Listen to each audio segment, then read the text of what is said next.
Organic versus processed. What are we really eating?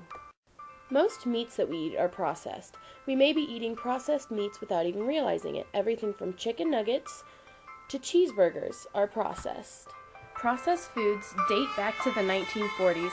In 1941, M&M candies were one of the first processed foods, followed by Maxwell House instant coffee in 1945. Most processed meats come from feedlots. A feedlot is a farming operation where livestock are fed a high-energy ration mix of grain and silage in order to fatten them up prior to slaughter. Due to an abundance of cows on a feedlot, when one dies, it often goes unnoticed and will sometimes be put in with the other meat to be shipped off. During the 50s and 60s, meat was in a high demand.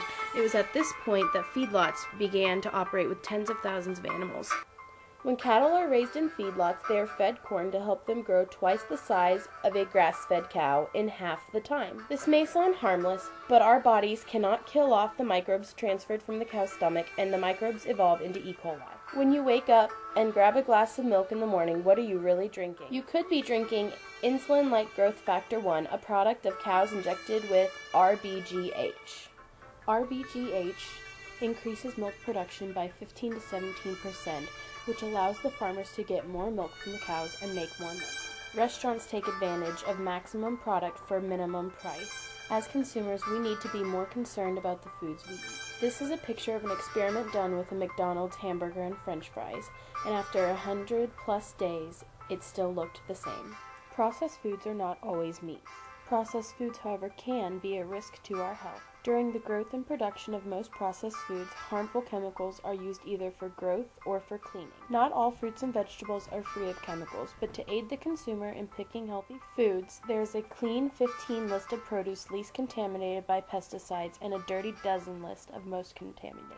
As if chemicals weren't enough, processed foods also have additives that can have a negative impact on our health. Additives such as dyes, and more specifically red number 40, can have life-altering side effects. Red number 40 can be found in many common food items such as yogurts, barbecue sauces, drinks, and even cough drops. A possible link exists between food dyes and childhood health disorders. Although there are many negatives about processed foods, they are continuing to produce them, so there must be some positives.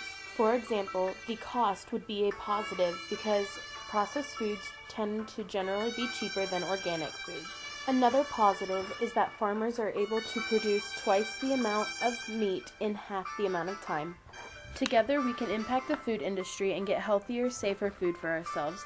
We need to demand more organic foods. If companies can create machines to create new foods, they can create machines to mass produce organic. To get the food industry to replace the junk on the grocery shelves, we must start putting down the frozen pizzas and picking up more fruits and vegetables.